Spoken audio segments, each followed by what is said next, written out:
আল্লাহ নবী সাল্লাল্লাহু আলাইহি ওয়াসাল্লাম, আপনি জিজ্ঞাসা করেন হুজুরদেরকে, নবীজি 5 ওয়াক্ত নামাজের পরে আজীবন নবীজি একটা দোয়া, যে দোয়াগুলো নবীজি করতেন, এর মধ্যে একটা দোয়া এইটা যে ইয়া মুকাল্লিবাল কুলুব সাব্বিত কলবি আলা দীনি, হে অন্তর সমূহের পরিবর্তনকারী আল্লাহ, আপনি আমার অন্তর, আমার দিল আপনার দ্বীনের উপরে মজবুত রাখেন।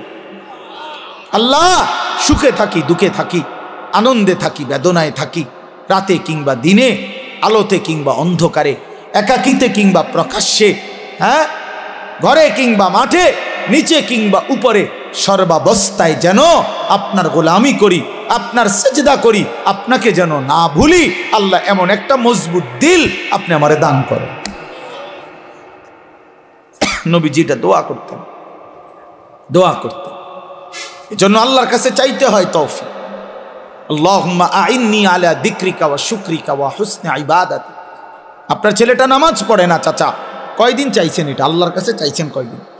চোখের পানি ফেলছেন কয়দিন? অঝরে কাঁদছেন কয়দিন? ছেলের বিদেশের লাইগা কতজন হুজুরে কইছেন? ফুলার নামাজের লাইগা কয়জন হুজুরে কইছেন? বলেন। দোতলার ছাদ ডালাই এটা কইছেন কতজনের? ভাই দোয়া কইরো, দোতলার ছাদ ডালাই খাস একটা দোয়া করো। কিতা খাস দোয়া? কিতা আবার ছাদ ডালার মধ্যে আবার খাস দোয়া কি?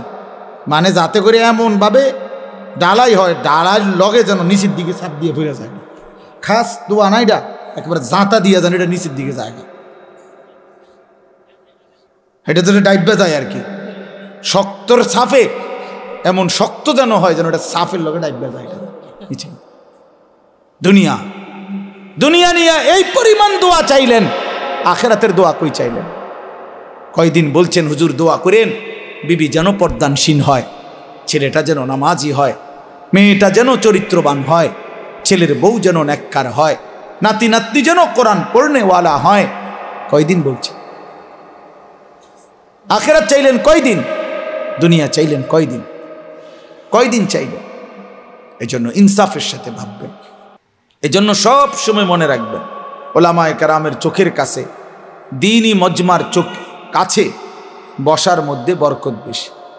মুসলিম শরীফের হাদিস আছে, আল্লাহর নবী সাল্লাল্লাহু আলাইহি ওয়াসাল্লাম বলেন, খায়রু সুফুফির রিজালে আউয়ালুহা ওয়া শাররুহা আখিরুহা।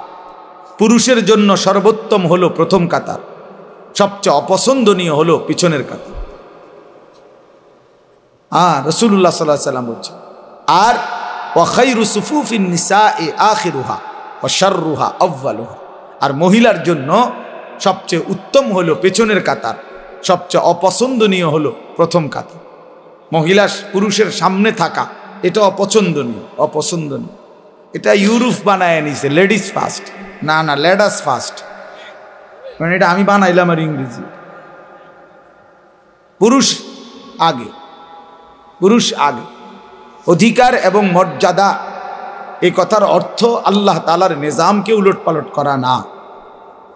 কোনো কিছুকে সম্মান দিতে হইলে, অধিকার দিতে হইলে এর অর্থ এই না যে আল্লাহর বিধান রসুলের বিধানকে লঙ্ঘন করা আর এটার দ্বারা অধিকার প্রতিষ্ঠিত করা। না, এটার দ্বারা অধিকার হয় না, প্রকারান্তরে অধিকার খর্ব করা হয়, খর্ব করা হয়।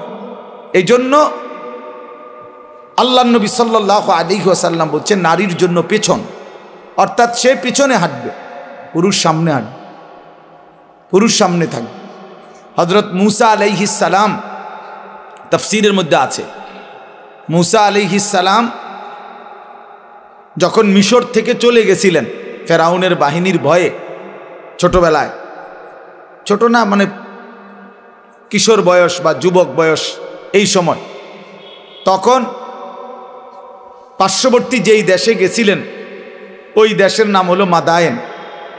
তো সেখানে দুই বোন বকরিকে পানি পান করাইবার জন্য কূপের কাছে আসছিল, কিন্তু পুরুষদের বীরের কারণে তারা আগাইতে পারতেছিল না। তখন মূসা আলাইহিস সালাম ওই দুই বোনের বকরিগুলো তিনি নিজে কূপের থেকে পানি উঠাইয়া পানি পান করাই দিছিলেন।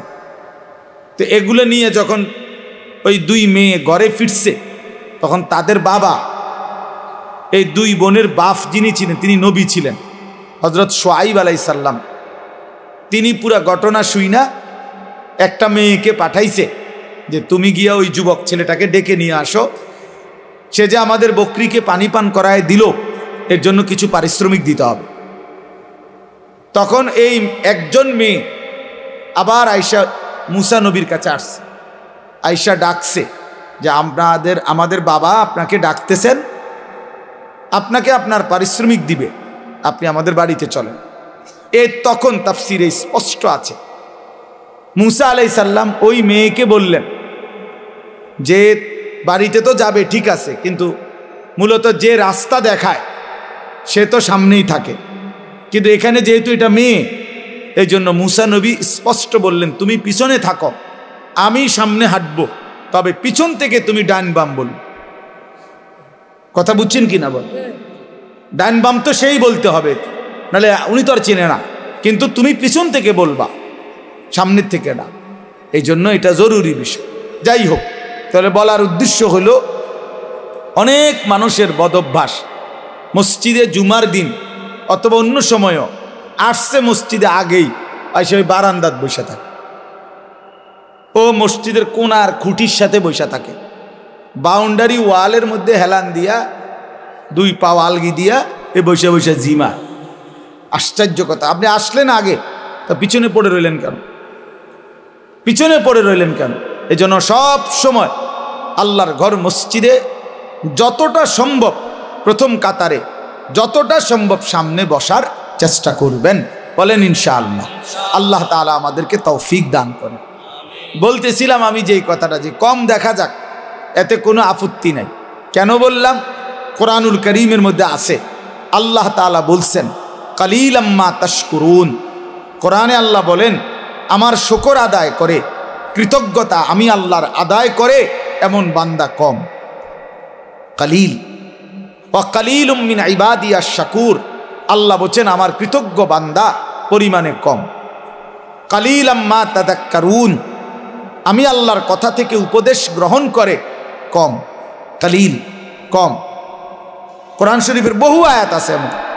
আল্লাহ তাআলা বলছেন ইন ইয়াকুম মিনকুম 20 সাবিরুনা ইয়াগলিবু মিআতাই। তোমরা যদি ঈমানদার আল্লাহর প্রতি পূর্ণ বিশ্বাসী হয়ে থাকো 20 জন, তাহলে তোমরা বিজয় লাভ করবে 200 জন নাফরমান বেঈমানের উপরে। তাইলে ঈমানদারের পরিমাণ হবে কত? বেশি না কম? কম। এই যে 20 জন কইল, কিন্তু বিজয় লাভ করবে 200 বেঈমানের উপর, 200 নাফরমানের উপর। কোরআন শরীফে আল্লাহ বলছেন কাম মিন ফিআতিন কালিলাতিন গালাবাত ফিআতান কাসীরা। অল্প সংখ্যক ঈমানদারি বিজয় লাভ করে বেশি সংখ্যক বেঈমানের উপর। এজন্য দোস্ত, এজন্য বাপ, এটা ভাবা উচিত। সংখ্যা নিয়ে কোনো বিষয় না। সফলতা কিংবা ব্যর্থতার জন্য কোরআন সুন্নাহর দৃষ্টিতে সফলতা বা ব্যর্থতার জন্য সংখ্যা কোনো বিষয় নয়। 10,000 মানুষের সামনে কেউ যদি ওয়াজ করে তাইলে তিনি সফল, 10 জনের সামনে বললে তিনি ব্যর্থ, এই কথা কোরআন সুন্নায় নাই। বুঝছেন নি আমার কথা? এই কথা নাই। 10 লক্ষ মানুষ চিনলে উনি সফল, আর মানুষ না চিনলে উনি ব্যর্থ, এ কথা কোরআন সুন্নাতে নাই। সফলতা কিংবা ব্যর্থতার জন্য সবাই চিনতে হবে এটা জরুরি না। আমি উদাহরণ দেই তাহলে বুঝবেন। কোরআন শরীফে মোট 25 জন নবী এবং রাসূলের নাম আছে। 25 জন। কয়জন? তাহলে মোট নবী রাসূল কি 25 জন? আপনারা শুনেন নাই কখনো যে নবী রাসূল কয়জন? 1,24,000, কিংবা আরেকটা বর্ণনা হলো 2,24,000। তাহলে 1,24,000 নবী এবং রাসূল, 2,24,000 নবী এবং রাসূল, অথবা তাহলে কোরআন শরীফে নাম উল্লেখ করা হয়েছে মাত্র 25 জনের। তো বাকিদের নাম পৃথিবীর কেউ জানে না, কোরআনে নাই। অন্যান্য কিতাবাদি খুঁজলে আরো কিছু নবী রাসূলের নাম পাওয়া যাবে, তো নয়তো আরো 100। তো ধরে নিলাম মনে করেন 100 জন নবী রাসূলের নাম পাইলাম খুঁজা, তাহলে বাকি যে নবী রাসূলদের নাম কেউ জানে না পৃথিবীতে, কোনো কিতাবে নাই, তাহলে ওনারা ব্যর্থ। কথা বলেন না কেন? এটা বুঝতে হবে। এটা আখিরাতের হিসাব, এটা পরকালের হিসাব।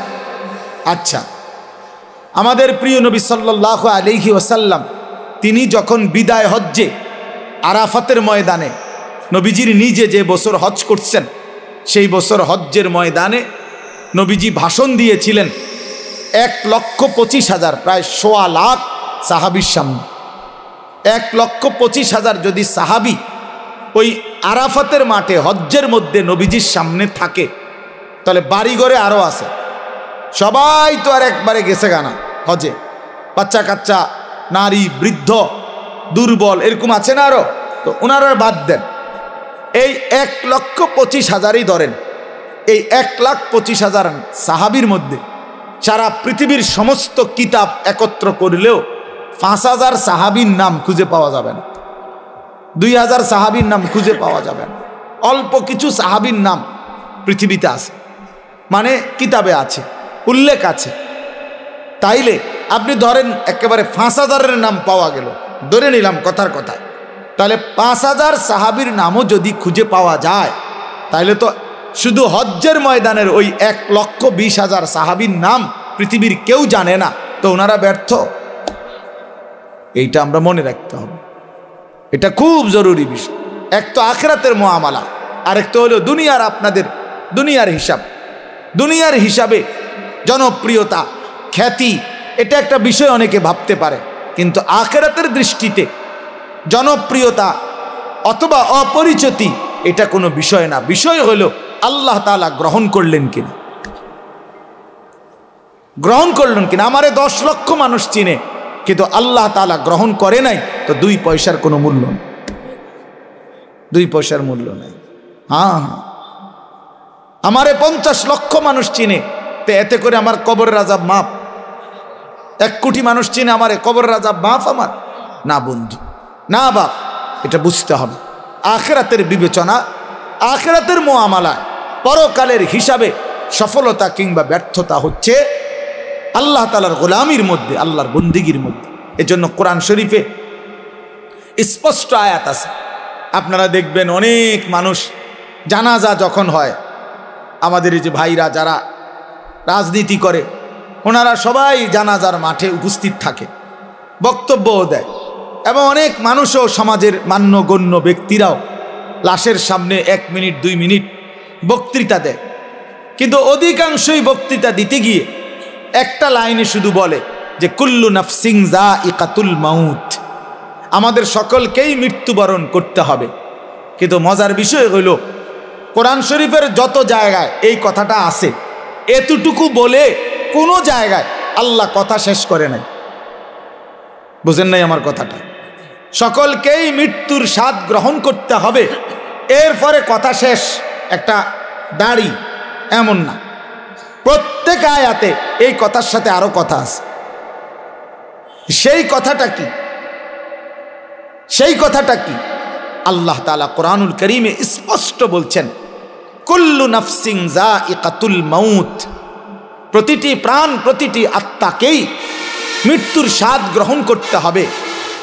তবে এই আল্লাহ আয়াত শেষ করে নাই, এরপরের কথাগুলো শুনেন। আল্লাহ বলেন, ওয়া ইন্নামা তুওয়াফাউনা উজুরাকুম ইয়াউমাল কিয়ামা, এবং অবশ্যই তোমাদেরকে তোমাদের সারা জিন্দেগীর কৃতকর্মের ফলাফল আখিরাতে কিয়ামতের দিন দেয়া হবে। এরপরে আল্লাহ বলেন, ফামান যুহজিহা আনিন নার ওয়া উদখিলাল জান্নাতা ফাকাদ ফাজা। বাপ মনোযোগ দিয়া শুনেন, অল্পই শুনেন, দিল দিয়া শুনেন, একজনই শুনেন, আমার কোনো অসুবিধা নাই। আমি তো আর প্রার্থী না, কাজের সমস্যা নাই, আমার কোনো এত সমর্থনের কি আছে যে আমি সবাই আমার ভোটার হাইতে এমন কিচ্ছু না। তো কাজে একজনই শোনেন। তাই এই জন্য বললাম যে আল্লাহ তাআলা বলেন, ফামান যুহজিহা আনিন নার ওয়া উদখিলাল জান্নাতা। আল্লাহ বলেন আখিরাতের ময়দানে, হিসাবের মাঠে যাকে জাহান্নাম থেকে মুক্তি দেয়া হবে এবং জান্নাতে প্রবেশ করানো হবে, খোদার কসম আল্লাহ বলেন ফাকাদ ফাজা, সেই কেবল সফল হলো, সেই কেবল কৃতকার্য হলো, সেই কেবল কামিয়াব হলো। এরপরও শেষ হয়েছে না কথা, আরটু রয়েছে। এরপরে আল্লাহ বলেন, অতএব তোমরা যদি জানতে চাও বান্দা, তাহলে দুনিয়ার সফলতা ব্যর্থতা এটা। আল্লাহ বলেন, ওয়ামাল হায়াতুদ দুনিয়া ইল্লা মাতাউল গুরুর। এই বান্দা মনে রেখো, দুনিয়ার জীবন শুধুই ধোঁকা, ধোঁকা, ধোঁকা, ধোঁকা, ধোঁকা। এটা ধোঁকা, দুনিয়া ধোঁকা। আল্লাহ কোরআনে বানানেওয়ালা যিনি, তিনি বলছেন এটা ধোঁকা। যিনি সৃষ্টিকর্তা তিনি বলছেন, কোম্পানি বলছে এটা 2 নম্বর। আপনি কীর্তেন কোন গাছ জোরে, এটা 1 নম্বর। কোম্পানি প্রোডাক্ট করে যে উৎপাদন করছে যিনি, উনি বলছে এটা খেলনা, আপনি কীর্তেন কোন এটা আসল। যিনি বানাইছেন তিনি আল্লাহ, তিনি বলছেন ওয়ামা হাদিহিল হায়াতুদ দুনিয়া ইল্লা লাহবুন ওয়া লাইব। বান্দা, দুনিয়া আমি বানাইছি, আমি জানি আমি কি বানাইছি। আল্লাহ বলে দুনিয়ার জীবন শুধুই তামাশা, শুধুই খেলাধুলা। লাহবুন লাইবুন, খেলাধুলা, তামাশা, মালাঠোলা। মালাঠোলা ছোটবেলায় আমরাও মালাঠোলা খেলছি, ছোটবেলায় আমরাও মালাঠোলা খেলছি। ছোট ছোট বাক্সের আপনার রান্না বান্না করছি, আর ছোট ছোটরা একসাথে অনেক রান্না বান্না মালাঠোলা দিয়ে করছি। সন্ধ্যা হলে মা ডাক দিছে তো নিজের হাতে সব ভাঙ্গা চুরা আবার মায়ের ডাকে মায়ের কোলে ফিরে গেছি। এই না দুনিয়া? এই দুনিয়া আল্লাহ বলছে এরকম মালাঠোলা। অতএব বাপ, এই কথাটা আমরা মনে রাখতে হবে। সফলতা কিংবা ব্যর্থতা ফায়সালা হবে হাসরের ময়দান। ऐसे रहे या वैसे रहे वहाँ देखना फिर कैसे रहे। এভাবে থাকেন আর ওইভাবে থাকেন, দুনিয়া একভাবে পার হয়েই যাবে। কিন্তু দেখার বিষয় হলো ওয়াহা দেখনা ফের कैसे रहे, সেখানে কেমন থাকবেন ওটা হলো দেখার বিষয়। এখানে হাসলেও মরে যাবেন, এখানে কাঁদলেও মরে যাবেন। আমার ভাই, এই যারা মোবাইল হাতে ধরে রাখছেন, আপনি কিচ্ছু বুঝতেন না, এই মোবাইল এটা লই এই জীবন শেষ হবে। এই জিন্দিগি এই মোবাইলের উপরে শেষ। এই অসভ্যতা, এই অসভ্যতাই জীবন শেষ। কিচ্ছু বোঝে না। ওই যে ভাই নিজে নিজে হাসে, এইটাই জিন্দিগি, এটা এক খামখেয়ালির জিন্দিগি। মনে রাখি, এই মোবাইলের আসক্ত জীবন কোনো দিনও সুখকর হয় না, সুখকর হয় না। এই মানুষটার জীবনের কোনো এক পর্যায়ে কোনো সেন্স কাজ করে না। সে 24 ঘন্টা জিন্দিগির সমস্ত আশা আকাঙ্ক্ষা, আবেগ, অনুভূতি, ইচ্ছা, অভিপ্রায় সব মোবাইলের মধ্যেই খোঁজে। হাসেও মোবাইলে, কান্দেও মোবাইলে, জীবনের সব কিছুর সফলতা খোঁজে মোবাইল। মোবাইলে অনেক মানুষ আমার ছবিটা দেখছে, অতএব আমি সফল। এটা ঠিক মতো সবাই দেখে নাই, অতএব আমি ব্যর্থ। আমি ব্যর্থ। সবাই আমারে চিনছে মোবাইলের মাধ্যমে, অতএব আমি সফল। এবার যেমনিও একটা লারা দিতেই লইছে, একটা মানুষ চিনলেই এটা যেমনিও পাঞ্জাবি ফিন্দা হোক খুললা হোক, বুঝেন না কথা? একার ডাইরেক্ট রাস্তার মাঝখান দিয়ে আটটা হোক, অসুবিধা কি? চিনছে তো মানুষ না রে ভাইয়া, রাগ হইয়েন না।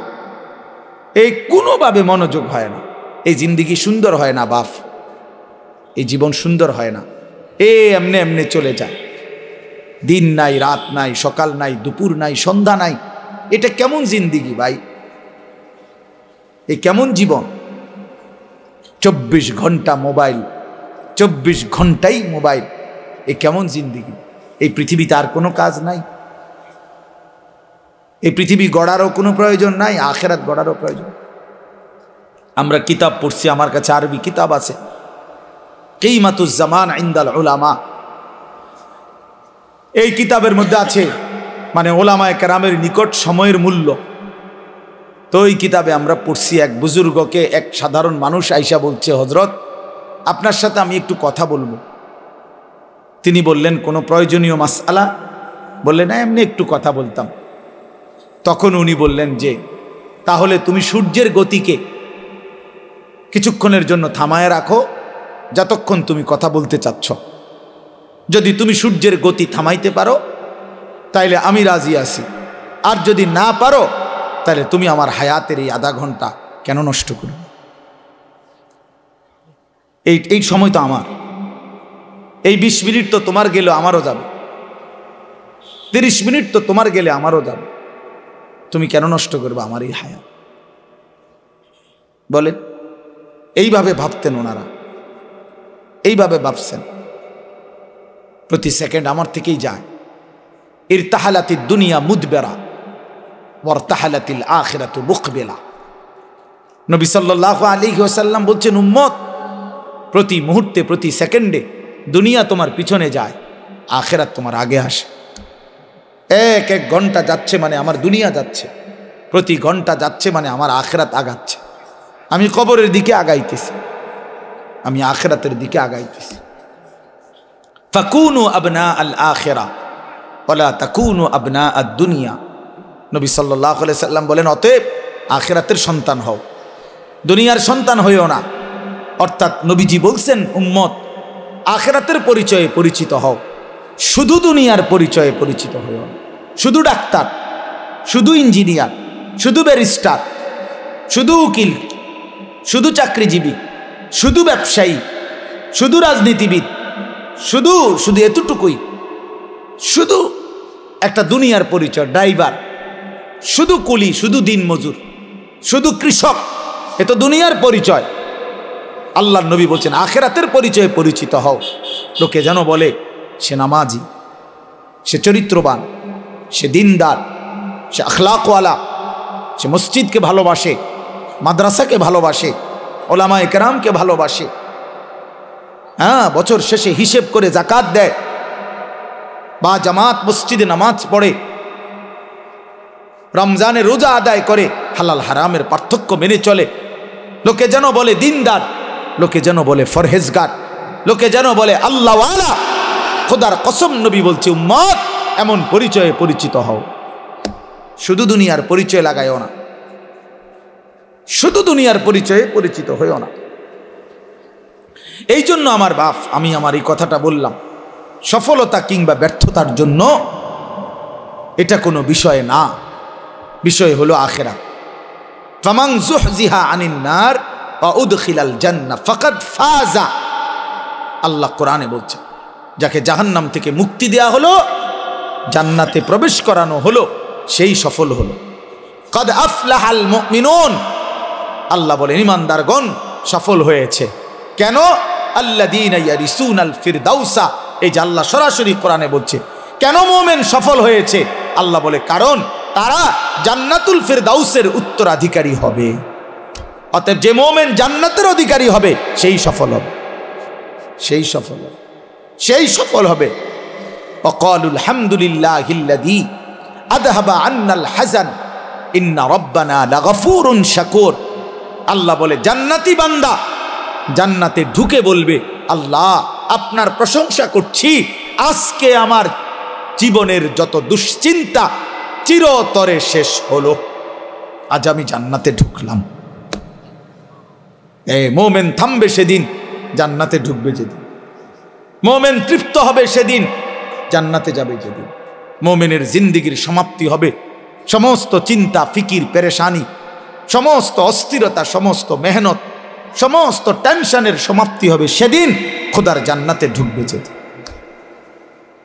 এজন্য বাপ বুঝতে শিখেন, আমিও আপনিও, আমিও আপনিও, আপনিও। দুনিয়া বাদ দিতে বলি না, কোরআনুল কারীমের মধ্যে আল্লাহ তাআলা বলছেন, ওয়ালা তানসা নাসীবাকা মিনাদ দুনিয়া। বান্দা, তোমার দুনিয়ার প্রয়োজন ভুলে যেও না। আমি তোমারে দুনিয়া ছাড়তে বলি না, দুনিয়া ছেড়ে দিলে তুমি আমল করবা কেমন? হায়াত না পাইলে বন্দেগী করবা কেমন? দুনিয়া বাদ দিতে বলে না, আখিরাতকে 24 ঘন্টা সঙ্গী বানাইতে বলছে, সঙ্গী বানাইতে বলছে। কোরআনে আল্লাহ দোয়া শিখাইছে, মুমিনের দোয়া। আপনারা সবাই পারেন এই দোয়াটা, সবাই এই দোয়াটা পারে। রব্বানা আতিনা ফিদ দুনিয়া হাসানা ওয়া ফিল আখিরাতি হাসানা ওয়া কিনা আযাবান নার। আয় আল্লাহ, আমি পুরা দুনিয়া চাই না, আল্লাহ আমি পুরা দুনিয়ার যা ইচ্ছা তাই চাই না।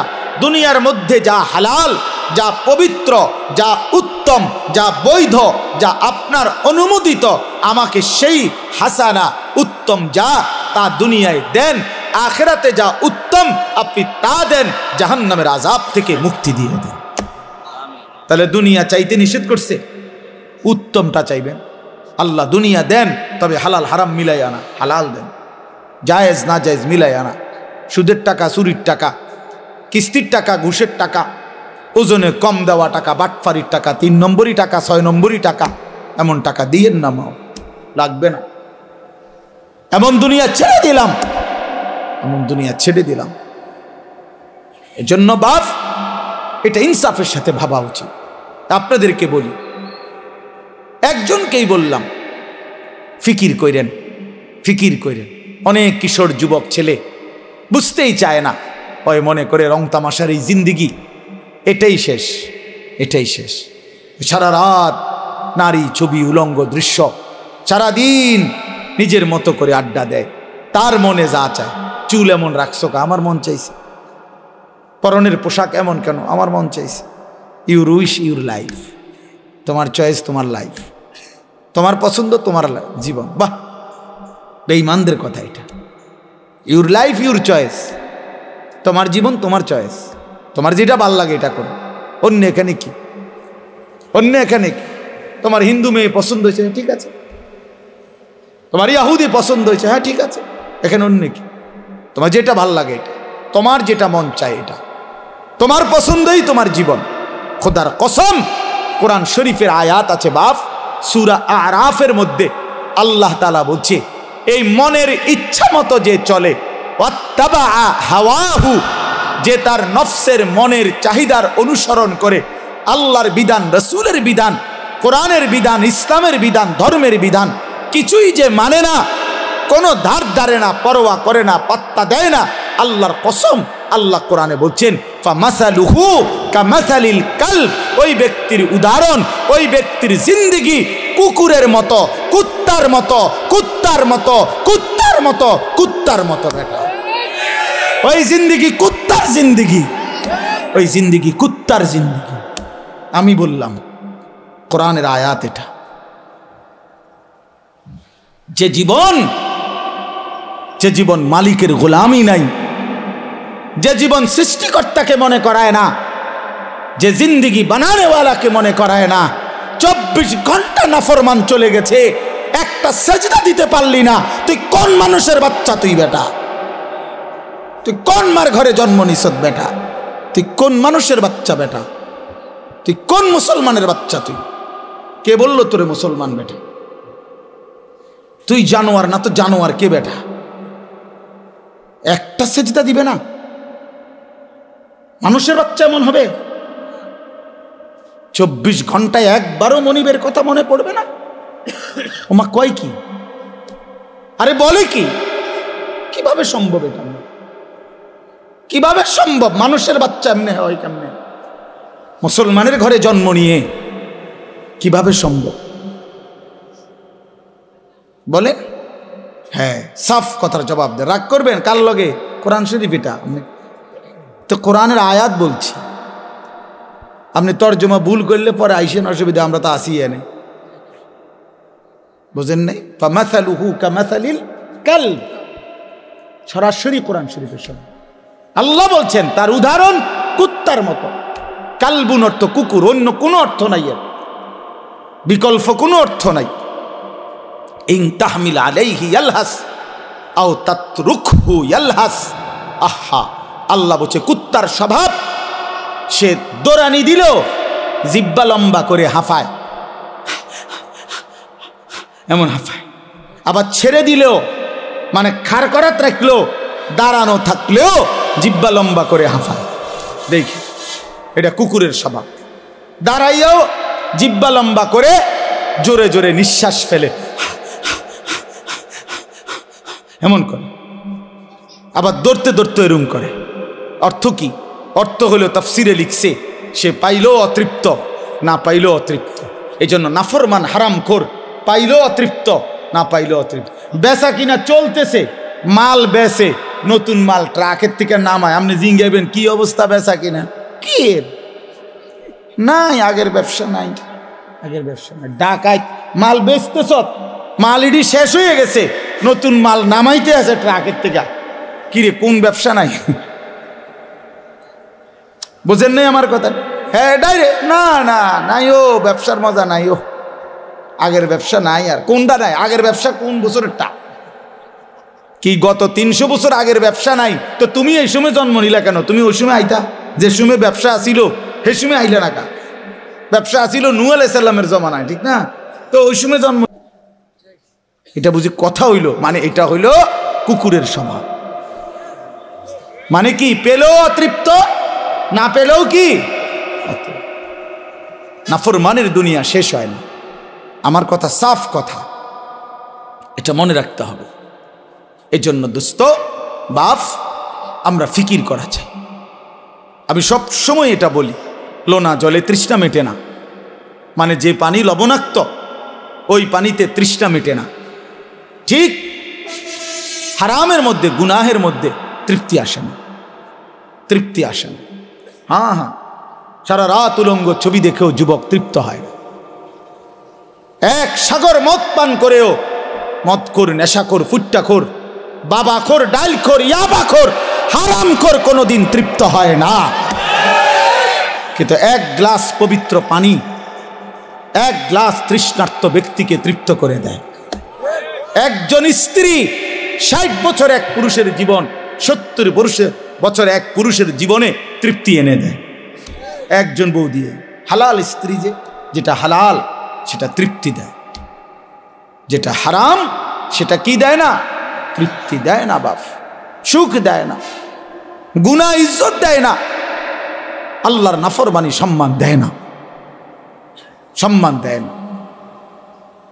এজন্য আমরা প্রত্যেকের কাছে, আমিও বললাম আমার জন্য, আপনার জন্য, জওয়ান বুড়ো সবার জন্য, আমরা আখেরাতের ফিকির করা চাই। আমাদের জিন্দিগি আখেরাত। আমরা মুসলমান, আমরা মুমিন, আমাদেরকে আল্লাহ বানাইছেন আখেরাতের জন্য। এজন্য পুরা কোরআনুল কারীমে আল্লাহ তাআলা আমাদেরকে বারবার ডেকে ডেকে আমাদেরকে আখেরাতের সন্ধান দিছেন, ইবাদতের সন্ধান দিছেন। বলছেন বান্দা এটা করো, এটা ছাড়ো, এটা করো, এটা ছাড়ো, এটা করো, এটা ছাড়ো, বিনিময়ে আমি তোমারে মুত্তাকি বানাবো, আমি তোমারে জান্নাতি বানাবো, আমি তোমার আখেরাত সাজায় দেব, আমি তোমার পরকালে তোমার সম্মানের জিন্দিগি দান করব। এই একটা আয়াত আমি পড়ছি। এবার এই আয়াতের অল্প একটু কথা শোনেন, তাইলে আমার কথা শেষ। মাহে রমজানকে সামনে রেখে মূলত এই আয়াতটা পড়ছি। আমরা যদি এটা বুঝি বাপ, আর অল্প একটু সময় কোরআনুল কারীমের এই একটি আয়াত আমি আপনাদের সামনে পড়লাম। সূরা বাকারার 183 নম্বর আয়াত, দ্বিতীয় পারায়, দ্বিতীয় সূরা। আল্লাহ তাআলা বলতেছেন, ইয়া আইয়ুহাল্লাযীনা আমানু, হে ঈমানদারগণ, মানে আমাদেরকে ডাকছেন, হে ঈমানদারগণ, হে মুমিনগণ। এ কথা বলাতে এখানে আমরা বাদ পড়লাম কে? কথা বলেন না কেন? এখানে আমরা বাদ পড়ছি কেউ না? আলহামদুলিল্লাহ, আমরা কেউ বাদ পড়ি নাই। তাহলে আমাদেরকে বলছে হে ঈমানদারগণ। এবার আল্লাহ বলেন, কুতিবা আলাইকুমুস সিয়াম, অন্য কেউ নয়, আমি আল্লাহর পক্ষ থেকে, আমার পক্ষ থেকে তোমাদের উপরে রোজা ফরজ করা হলো, তোমাদের উপরে রোজা ফরজ করা হলো। আল্লাহ তাআলা বিষয়টার গুরুত্ব দিয়েছেন যে বান্দা খামখেয়ালি মনে করো না, আমি আল্লাহ ফরজ করছি, আমি আল্লাহ ফরজ করছি। কথা বুঝ? ওই দেখেন ভাই মাসুম, দেখো তোমার পিছনেই ও পিচ্ছি পাঞ্জাবিওয়ালায় নিচি দিয়া মোবাইলে ছবি উঠায়, মাটির তলে উঠাও, তুমি তো সুডু সাইজ প্লাস্টিক কোথাকার, এটা ফালতু। মানে কিছু মানুষের, আরো 2-3 জনে দেখছি এইটা ছাড়ে না, মোবাইল ছাড়তেই পারে না। কি আশ্চর্য! মানে এটা এক ধরনের মানুষের স্বভাব, কিছু মানুষ। হ্যাঁ, না রোগ না, মানে এটা এক ধরনের মানসিকতা হলো যে হুজুর, মূল কথা হইলো আমি আসলে কারো কথাই শুনি না।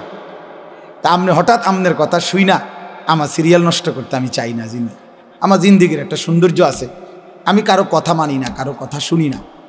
কাজেই আপনি তারও কত বালা হুজুর কইছে, আমি ছাড়ছি না। আর আপনি দেড় হুজুর আইছেন মিয়া বৃন্দাসরেতে, আপনি আমারে ঠিক করে লাগবেন তোর মিয়া। এই আরে বাপ, গাদ্দার মানসিকতায়, গাদ্দার সিদ্ধান্তই নিয়েছেন।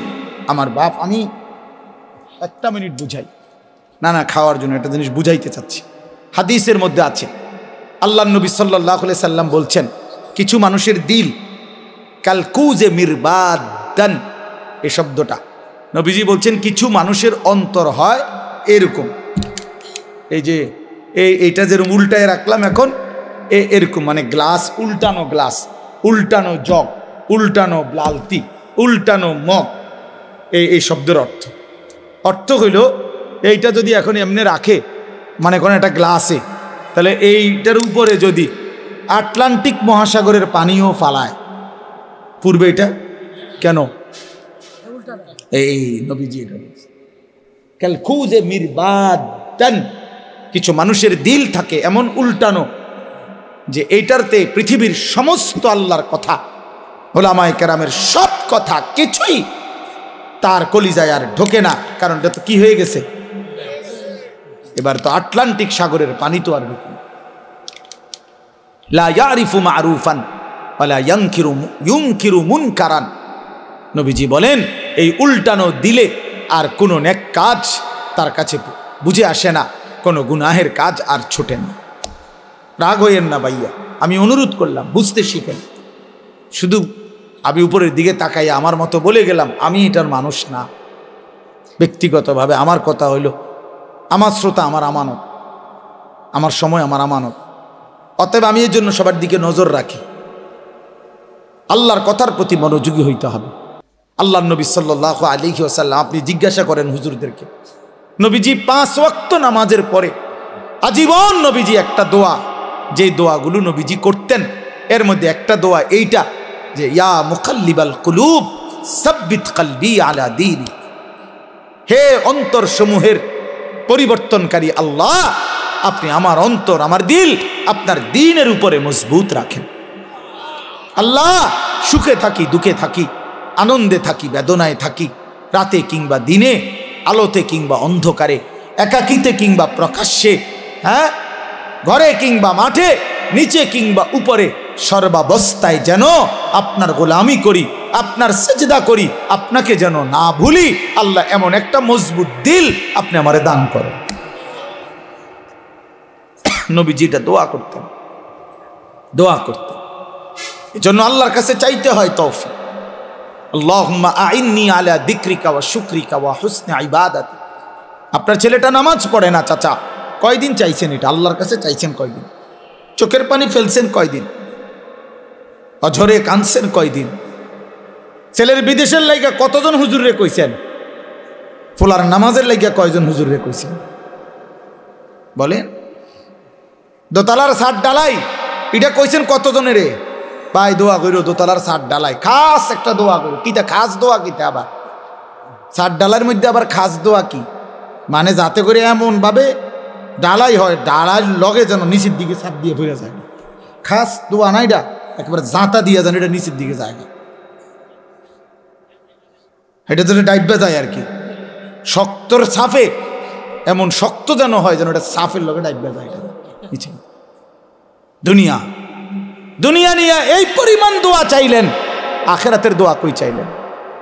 কয়দিন বলছেন হুজুর দোয়া করেন বিবি যেন পর্দানসীন হয়, ছেলেটা যেন নামাজি হয়, মেয়েটা যেন চরিত্রবান হয়, ছেলের বউ যেন নেককার হয়, নাতি নাতনি যেন কোরআন পড়নেওয়ালা হয়। কয়দিন বলছে? আখেরাত চাইলেন কয়দিন? দুনিয়া চাইলেন কয়দিন? কয়দিন চাইলেন? এই জন্য ইনসাফের সাথে ভাববেন। তো আল্লাহ তাআলা বলেন, ইয়া আইয়ুহাল্লাযীনা আমানু কুতিবা আলাইকুমুস সিয়াম, বান্দা আমি ফরজ করেছি, এটা আমার ফরজ, রমজান রোজা তোমাদের উপরে ফরজ করা হলো। কামা কুতিবা আলাল্লাযীনা মিন ক্বাবলিকুম, আল্লাহ বলেন ঘাবড়াইও না বান্দা, পারবা। হঠাৎ করে লাভ দিয়ে উঠতো না যে আমি 8টার থেকে 9টা বাজতেই নাস্তা দেরি হলে আমার মাথা গরম হয়ে যায় হুজুর, আমি পারতাম না। আল্লাহ বলে না, পারবা। তোমাদের পূর্বেও সমস্ত ইমানদার বান্দাকে আমি আল্লাহ এই রোজা ফরজ করেছিলাম, তারা যেহেতু পারছে তুমিও পারো, পারবা। এবার আল্লাহকে বললাম, আল্লাহ যদি বলেন, আল্লাহ বলতেছেন, যদি বলেন আল্লাহ হঠাৎ করে আমারে উপোস, এই যে 11 মাস কি সুন্দর খাওয়াইলেন পড়াইলেন, হঠাৎ করে আমার খানা পানি, আমার হালাল স্ত্রীর সাথে আমার সম্পর্ক বন্ধ করে দিলেন কেন একটা লম্বা সময়? আল্লাহ বলেন, বান্দা অভাবের কারণে না, আমার ভান্ডারে কমে গেছে এই জন্য না, বরং লাআল্লাকুম তাত্তাকুন, আমি আল্লাহ এই রোজার মাধ্যমে, রমজানের মাধ্যমে 1 মাসেই আমি আল্লাহ ওয়াদা দিচ্ছি তোমাকে মুত্তাকি বানাবো, আর 1 মাসের মুত্তাকি হলেই 1 মাসেই জান্নাতি বানায় দেব। 1 মাসে মুত্তাকি, 1 মাসে জান্নাত। লাআল্লাকুম তাত্তাকুন, এই 4টা কথা এখানে, মোট 4টা কথা। আমারে আর অল্প একটু সময় দেন। এই 4টা কথা এখানে। 1, হে ঈমানদারগণ। 2, তোমাদের উপরে রোজা ফরজ করা হলো। 3, তোমাদের পূর্ববর্তীদের উপরেও ফরজ করা হয়েছিল। 4, তোমাদেরকে মুত্তাকি বানানো হবে। কয়টা কথা হইল? 4। এই 4টা কথার 4টা সামান্য একটু ব্যাখ্যা বলি। 1 নাম্বার হলো ইয়া আইয়ুহাল্লাযীনা আমানু, হে ঈমানদারগণ। প্রিয় ভাই আমার নওজোয়ান, এই কথাটা ইনসাফের সাথে 1টা মিনিট শুধু শুনেন। এই শব্দটা কোরআনুল কারীমের মধ্যে 89 বার আছে। 89, 8, 9। তাইলে আমার প্রশ্ন হইল, আল্লাহ তাআলা 89 বার কোরআনুল কারীমে আমাদেরকে ডাক দিছে। তোমারে ডাকছে, আমারে ডাকছে। আলাদা আলাদা চিন্তা করলে এখানে আমরা যারা বসছি আমাদের প্রত্যেককে ডাকছে। ডাকছে কি না? হে ঈমানদার, হে ঈমানদারগণ, হে ঈমানদারগণ। 89 বার ডাকছে। 89 বার। 89 বার ডেকে কখনো বলছে নামাজ পড়তে, কখনো বলছে রোজা রাখতে, কখনো বলছে হজ করতে, কখনো বলছে গুনাহ ছেড়ে দিতে, কখনো বলছে আল্লাহ তাআলার ইবাদত করতে। এইভাবে 89 বার কোরআনুল কারীমের মধ্যে বলছে। 23 বছর লাগাইয়া বলছে। 30 পারা কোরআনের মধ্যে বলছে। জিব্রাইলের মাধ্যমে পাঠিয়ে বলছে। প্রিয় নবী সাল্লাল্লাহু আলাইহি সাল্লামের কাছে নাজিল করে বলছে। কোরআন শরীফের একটা আয়াত আছে। আয়াতে আল্লাহ জিজ্ঞেস করছে আমাদেরকে, ফাবি আইয়ি হাদিসিম বাদাহু ইউমিনুন। এই প্রশ্নের উত্তর আপনারা দিবেন এখন। আল্লাহ বলছে, বান্দা, এই যে আমি মনে করো এক একটা কথা 89 বার বললাম, 80 বার, 82 বার আমি আল্লাহ নামাজের কথা বললাম। 23 বছর আমি কোরআন নাজিল করলাম। 30 পারা কোরআন নাজিল করলাম। আমি আল্লাহ আমার রসুলের কাছে নাজিল করলাম, শ্রেষ্ঠ ফেরেশতা দিয়ে নাজিল করলাম। আল্লাহ এবার জানতে চাইছে, ফাবি আইয়ি হাদিসিম বাদাহু ইউমিনুন। আমার বান্দা বলো না, এরপরে আমি আর কোন কিতাব নাজিল করিলে, এর চাইতে দামি আর কি নাজিল করিলে, এর চাইতে দামি আর কোন রসুলের কাছে পাঠাইলে, এর চাইতে দামি আর কোন ফেরেশতা দিয়া পাঠাইলে। 23 বছর বলার পরে আর কত বছর বললে? 30 পারা কোরআন নাজিল করার পরে আর কত পারা নাজিল করিলে? 89 বার বলার পরে আর কতবার বললে? 82 বার বলার পরে আর কতবার বললে? তুমি বান্দা বলো, আমার কথা মেনে নিতা? আল্লাহ জানতে চাইছে। কোরআন শরীফের আয়াত, ফাবি আইয়ি হাদিস। 29 পারায় ওই সূরাটা আছে, ওই সূরা মুরসালাত। ওই সূরার মধ্যে আল্লাহ এটা জিজ্ঞেস করছে, বান্দা বলো না, আমি আল্লাহ আর কি বললে, কেমনে বললে, আর কতবার বললে তুমি আমার কথা মেনে নিতা? অতএব বাপ যারা নামাজ পড়েন না, নওজোয়ান ভাই তোমরা যারা নামাজ পড়ো না, দোস্ত ইনসাফের সাথে এই রাত অন্ধকারে একাকী 1টা মিনিটের জন্য হইল যদি মায়ের বুকের দুধ পান করে থাকো ভাইয়া, তো একবার হলো, যদি মুসলমানের ঘরে জন্ম নিয়ে থাকো বন্ধু, একবার হইল ভাইবো যে তোমার আল্লাহ তোমার কাছে জানতে চাইছে যে বান্দা, আমি আর কতবার বললে, আমি আর কত পারা নাজিল করিলে? আমি 23 বছর বলে গেলাম।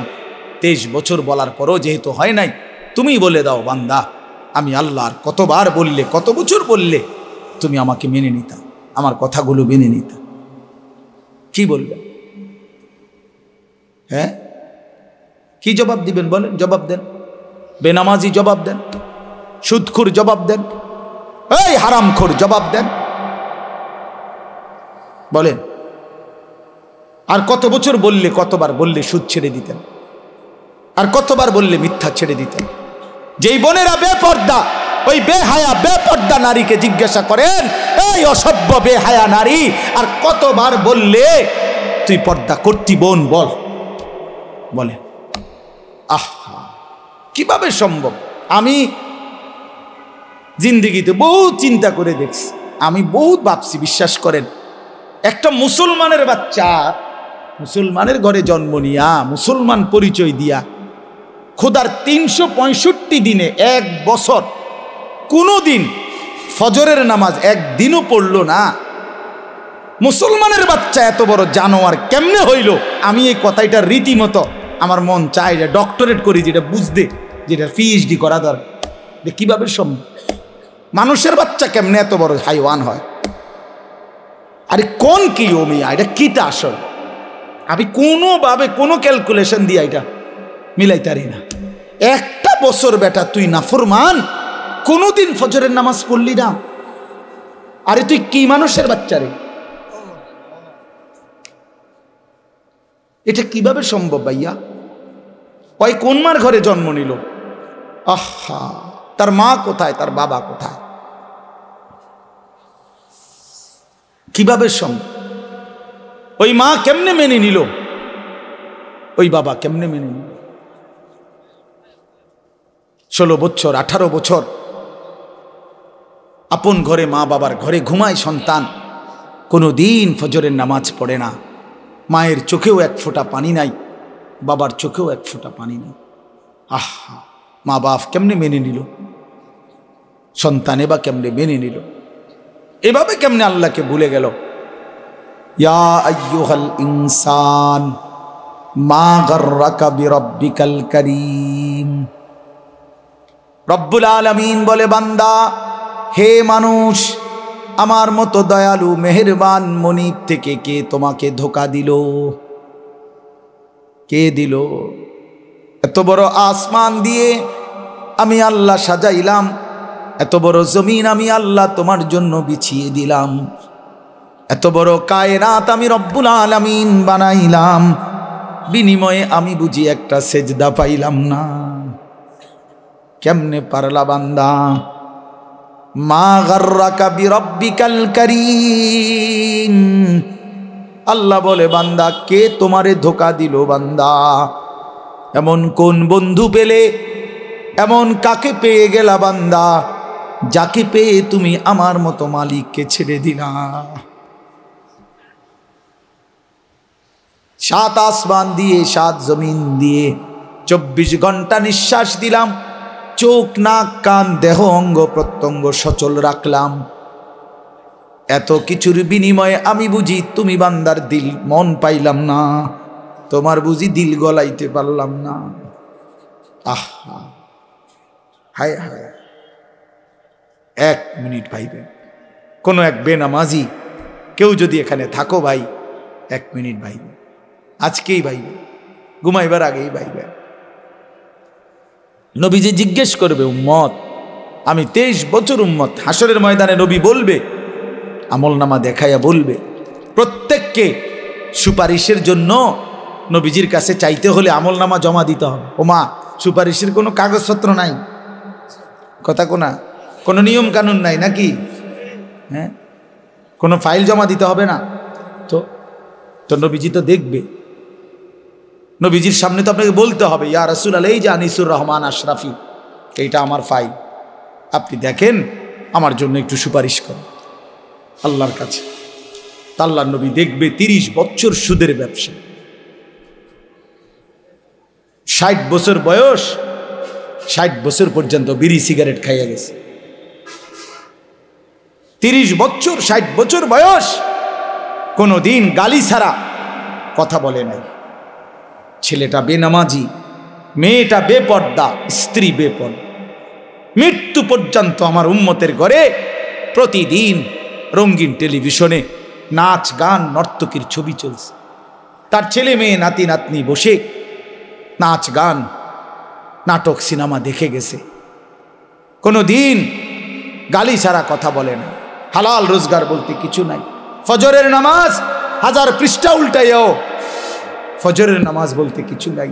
আল্লাহর কসম, আমরা উর্দু কিতাবে পড়ছি, নবীজি চোখের পানি ফেলে দিবে, নবী কাঁদবে, আল্লাহর নবী কাঁদবে, বলবে, উম্মত, আমি সেই নবী যে 23 বছর তোদের জন্য কেঁদেছিলাম, আমি সেই নবী যে পেটে ক্ষুধার কষ্টে 2টা পাথর বাঁধছিলাম, আমি সেই নবী তায়েফের রক্তে যে সমস্ত শরীর রক্তাক্ত করেছিলাম, উহুদের দান দান শহীদ করা রক্ত নিয়ে ময়দানে পড়েছিলাম বেহুশ হয়ে, আমার এত রক্ত, আমার এত চোখের পানি, আমার এত ক্ষুধার কষ্টের বিনিময়ে উম্মত এই আমল নামা তুমি আমারে এত বড় বেইজ্জতি কেমনে করলা?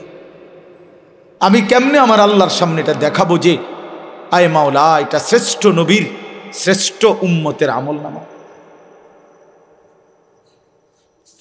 বলে কোন বাপ যদি 8 বছর ছেলেটাকে ইউনিভার্সিটিতে পড়ায়, তো গরিব বাপ তার ছেলেটাকে মনে করেন ভিটা মাটি বসত সব বেচ্চা নিজে না খাইয়া ছেলেটার 1 লাখ লাখ টাকা পড়ালেখার খরচ দিছে। 8 বছর পরে 6 বছর পরে বাপ রেজাল্ট সার্টিফিকেট দেখতেছে যে ফেল। ওই ওই ওই বাপ কি পরিমাণ কাঁদবে? ওই বাপ কি পরিমাণ কাঁদবে? ওই বাপ বলবে না যে বাপ আমি তোরে মানুষ করার জন্য, তোর পড়ালেখার খরচ দেওয়ার জন্য ভিটাটা বেচা ফেলছি, মাটিটা বিক্রি করে ফেলছি, আমি জীবনে কোনো সুখের নাগাল পাই নাই। এই বছরও ভাই এই গত হজ্জেও এক জিদ্দা থাকে এক প্রবাসী ভাই, আমি তো হজ উমরার সফরে গেলে প্রবাসীদের রোমে রোমে যাই, কইতে হুজুর আমি আজ 32 বছর সৌদি আরব জিদ্দায় পড়ে আছি। কেউ 18 বছর, কেউ 16 বছর। জীবনের এই সুখের সময়টা যারা কাটাইছে বিদেশের জমিনে, যৌবনের পুরাটা টাইম শেষ করে দিছে বাপ, বিনিময়ে সেই বাপ যখন দেখে তার ছেলেটা ফেল, তখন সে বলবে বাপ তুই আমার এটা কি দেখাইলি? তুই আমার এতগুলো টাকা, তুই আমার এত বড় বেইজ্জতি কেমনি করলি বাপ? এটা বলবে না? তো নবী সাল্লাল্লাহু আলাইহি সাল্লামও বলবে, খোদার কসম নবীজিও বলবে, আল্লাহর কসম নবীও বলবে যে উম্মত তুমি আমার এত বড় বেইজ্জতি কেমনে করলো? আমার এতগুলো চোখের পানির এভাবে কেমনে ফিরায় দিল? এই জন্য একজনই, আমি আবারও বলছি আমি সংখ্যায় বিশ্বাসী না, কয়জন শুনছে খোদার কসম আমার এটা কোনো ফিকির না, আমি এক ফিকিরের বিশ্বাসী যে একজনই বুঝেন, একজন প্রিয় নবী সাল্লাল্লাহু আলাইহি সাল্লাম এবং সাহাবায়ে কেরামের কলিজার মধ্যে এই ফিকির ছিল মৃত্যু পর্যন্ত যে আল্লাহ পাকের এক এক বান্দা কিভাবে জাহান্নাম থেকে বাঁচবে। এটাই ফিকির, এটাই আমাদের জিন্দেগি। হাদিসের মধ্যে আছে আল্লাহর নবী সাল্লাল্লাহু আলাইহি ওয়াসাল্লাম তিনি বলছেন ওয়া আনা আখিযুন বিহুজাজিকুম। এই বছর ইজতেমার মাঠে দ্বিতীয় দিন মাগরিবের নামাজের পরে আমাদের দাওয়াত ও তাবলীগের বিশ্ববিখ্যাত মুরব্বী হযরত মাওলানা আহমদ লাট সাহেব দামাত বারাকাতুহুমুল আলিয়া এই বয়ানে এটা বলছিলেন। আমি নিজে মাঠে বসে শুনছি যে আল্লাহর নবী সাল্লাল্লাহু আলাইহি সাল্লামের হাদিস, এটা আমরাও পড়ছি। নবী সাল্লাল্লাহু আলাইহি ওয়াসাল্লাম বলছেন ওয়া আনা আখিযুন বিহুজাজিকুম। আল্লাহর নবী বলেন উম্মত আমি তোমাদেরকে জাহান্নাম থেকে বাঁচাইতে চাই কিভাবে? এটার উদাহরণ দিতে গিয়ে নবীজি এই কথাটা বলছে। আমি 1 মিনিট সামনে একটা জিনিস দেখাবো শুধু, মানে আমি ওনারে মহব্বত করি, তো আমি ওনার হাত ধরে বললাম ভাই আপনার, আমি হাতে ধরে বললাম আপনি যায়েন না, ওইটা আগুন, আপনি ধ্বংস হয়ে যাবেন। উনি ঝটকা দিয়ে আমার হাত ছাড়ায় নিল, এটা সম্ভব? আমি ওনার ঘাড়ে হাত দিলাম, কাঁধে হাত দিলাম, ভাই আল্লাহর দোহাই আপনি যাইয়েন না, ধ্বংস হয়ে যাবেন, ওইটা আগুন। উনি আমার কাঁধের থেকে হাত সরাইয়া ফেলে দিল, এটাও সম্ভব। কিন্তু আমি যখন ভালোবাসার কারণে আমার সিদ্ধান্ত আমি তাকে বাঁচাবই, আমার ভাইকে, তখন আমি তার কোমরে জড়াইয়া ধরলাম, জড়াইয়া কোমরে ধইরা বললাম না ভাই আমি তোমাকে ওই আগুনে পড়তে দিব না, আমি যাইতে দেব না তোমারে। আল্লাহর কসম নবীজি বলছে উম্মত আমি আমার এক এক উম্মতকে কোমরে জড়ায়া ধইরা জাহান্নামের আগুন থেকে বাঁচাইতে চাই। কোমরে জড়াইয়া ধরলে ছুটা বড় কঠিন, কঠিন না? হাতে না ছাড়াই দিলেন, কাঁধের হাতে না ফেলে দিলেন, কিন্তু কোমরে জড়াইয়া ধরলে কেমনে ছাড়বেন? তো নবী এটা বলছে ওয়া আনা আখিযুন বিহুজাজিকুম, আমি তোমাদেরকে কোমরে জড়াইয়া ধরে চাই, তবু আমার উম্মত বেঁচে যাক, আমার এক এক উম্মত বেঁচে যাক, জাহান্নাম থেকে বাঁচুক। আমার দোস্ত, আমার বাপ, আমার ভাই ফিরতেই হবে, জাহান্নাম থেকে বাঁচতেই হবে। দোস্ত, বিষয়টা মামুলি মনে করেন, এটা একটা ওয়াজ করছি এই জন্য, আর 10 জন বক্তা ওয়াজ করছেন, আমিও করছি না রে ভাইয়া, এই জন্য না। সারাটা দিন রাত এই দৌড়ের উপরে থাকি, দৌড়ের উপরে থাকি। এই জন্য বললাম আমরা এক ফিকির, আমাদের আপনাকে এটা ভাবতে হবে, জাহান্নাম থেকে বাঁচতেই হবে বন্ধু।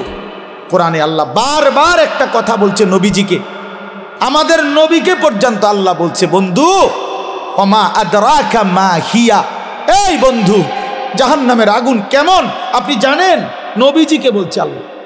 নারুন হামিয়া, বন্ধু আপনাকে বলছি, লেলিহান আগুনের ধাউ ধাউ শিখা জাহান্নামের আগুন। ওমা আদরাকা মাল হুতামা, আল্লাহ বলছে বন্ধু হুতামা নামক জাহান্নামের আগুন কেমন জানেন? তো নবীজিকে আল্লাহ বলছে নারুল্লাহিল মুকাদা, আল্লাহ বলছে নবী আমি আমার কর্মচারী দিয়ে আগুন লাগাই নাই, আমি আমার কাজের লোক দিয়ে আগুনটা লাগাই নাই, আমি আল্লাহর হাতে লাগানো জাহান্নামের আগুন, এই আগুন আমি লাগাই দিছি। নারুল্লাহ, এটা আল্লাহর আগুন, আমার হাতে জ্বালানো আগুন। আল্লাতী তাত্তাদিউ আলাল আফইদা, আল্লাহ বলে বন্ধু জাহান্নামের আগুনের প্রথম ফোঁটা, প্রথম স্পর্শ যখন জাহান্নামের আগুনের লাগবে, ছুঁইবে, সাথে সাথে নাফরমানের পুরা দেহ, ভিতরের সমস্ত অঙ্গ প্রত্যঙ্গ, কলজা সুদ্ধা একই মুহূর্তে জ্বালাইয়া ফেলবে। দুনিয়ার আগুন কখনোই এভাবে জ্বলে না। দুনিয়ার আগুন এক সাইড থেকে জ্বলতে থাকে, চেষ্টা করে লাফালাফি করলে, দৌড়ঝাঁপ করলে, ইচ্ছা করলে হয়তো বাঁচানো যায়। এটুকু পুড়ে গেছে, বাকিটা বাইচা গেছে, এটুকু পুড়া গেছে, বাকিটা বাইচা গেছে, আঙ্গুলগুলো পুড়া গেছে, বাকিটা বাইচা গেছে, ঠিক না? দুনিয়ার আগুন এরকম ধীরে ধীরে পড়ে, ধীরে ধীরে ধীরে ধীরে। কিন্তু আল্লাহর কসম, আল্লাহ কোরআনে বলছে জাহান্নামের আগুন যখন প্রথম সেকেন্ড স্পর্শ করবে, কলজা সুদ্ধা ভেতর বাহির পুরাটা একসাথে প্রথম মুহূর্তেই জ্বালায় ফেল। লাভ দিবেন, দৌড়াবেন না, ইন্নাহা আলাইহিম মুসাদা ফি আমাদিম মুমাদ্দাদা, আল্লাহ বলেন আগে জাহান্নামের মোটা খুঁটিতে বান দেওয়া হবে, এরপরে আগুন জ্বালানো। হ্যাঁ, এটা কোরআন শরীফের আয়াত।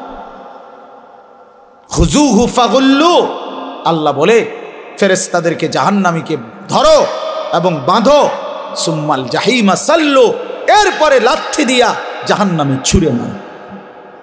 কোরআন শরীফের আয়াত।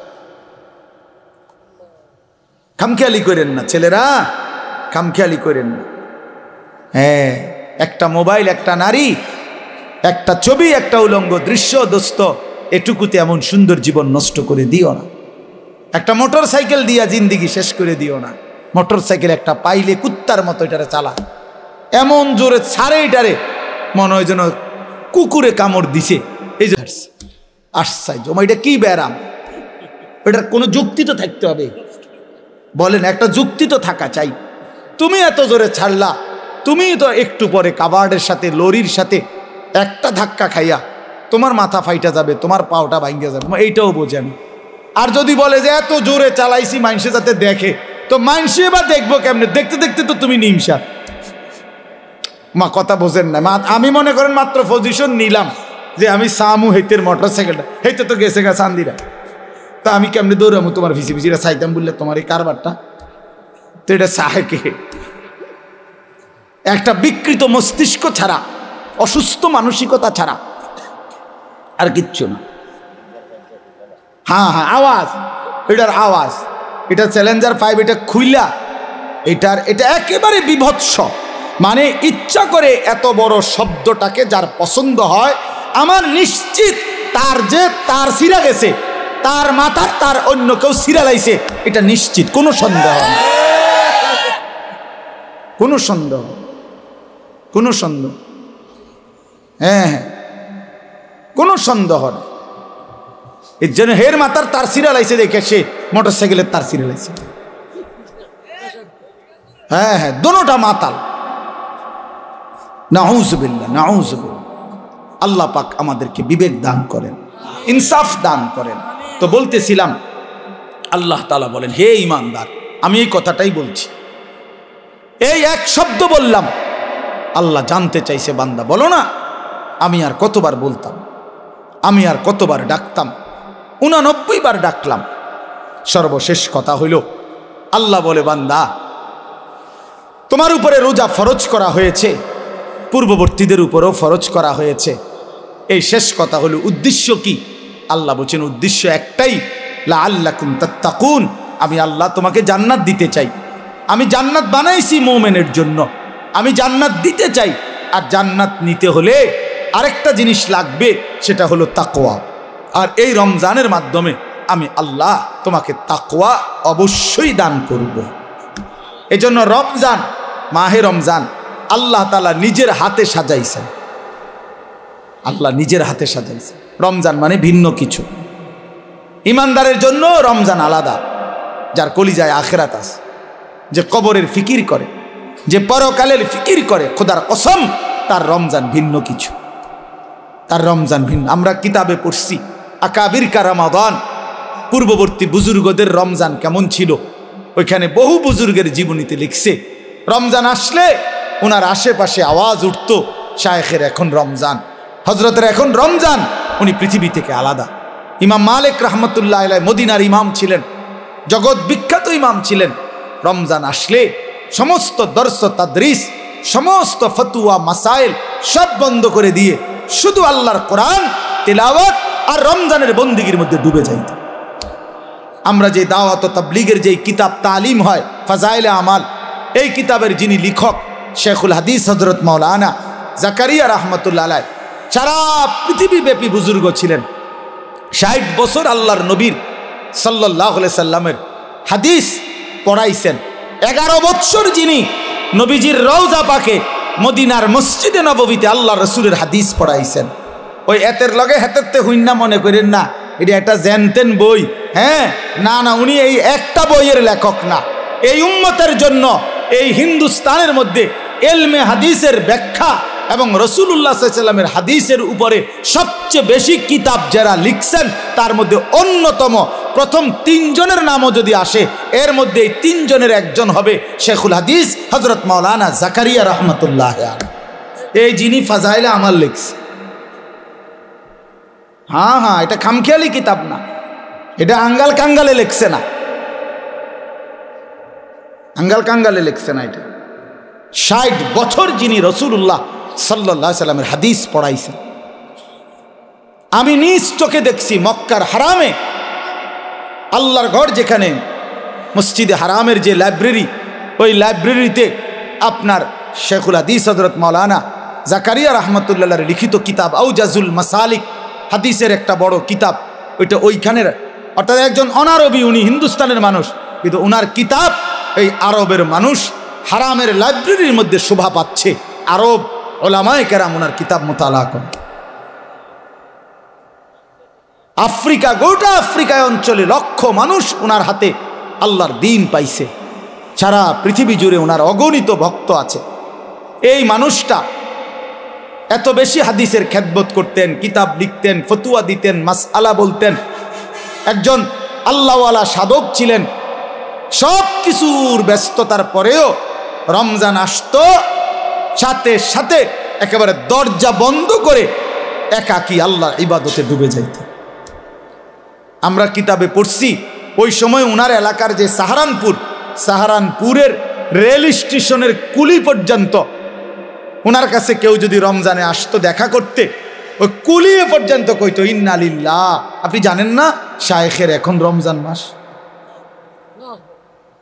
শায়েখের এখন রমজান মাস, কথা বুঝেন নাই? এই তো, তাহলে সবাই জানতো এটা। কুলি রেল স্টেশনের কুলি পর্যন্ত বলতো শায়েখের এখন রমজান মাস। এই জন্য বাপ, রমজান মানে ইমানদারের জন্য ভিন্ন কিছু, মুমিনের জন্য রমজান আলাদা। রমজানই একমাত্র মাস আল্লাহ নিজে যেটার নাম উল্লেখ করছেন, শাহরু রমাদান আল্লাযী উনজিলা ফীহিল কুরআন। এই যে রমজান মাস, এই শব্দটা কে উল্লেখ করছে? কোরআনের শব্দ। রমজান মাস, এই কথাটা কিসের শব্দ? আচ্ছা, তো এই শব্দ এই জন্য আমি সবসময় বলি যে রমজান মাস এটা পৃথিবীতে উচ্চারিত হয় কতবার? কতদিন? প্রতিদিন।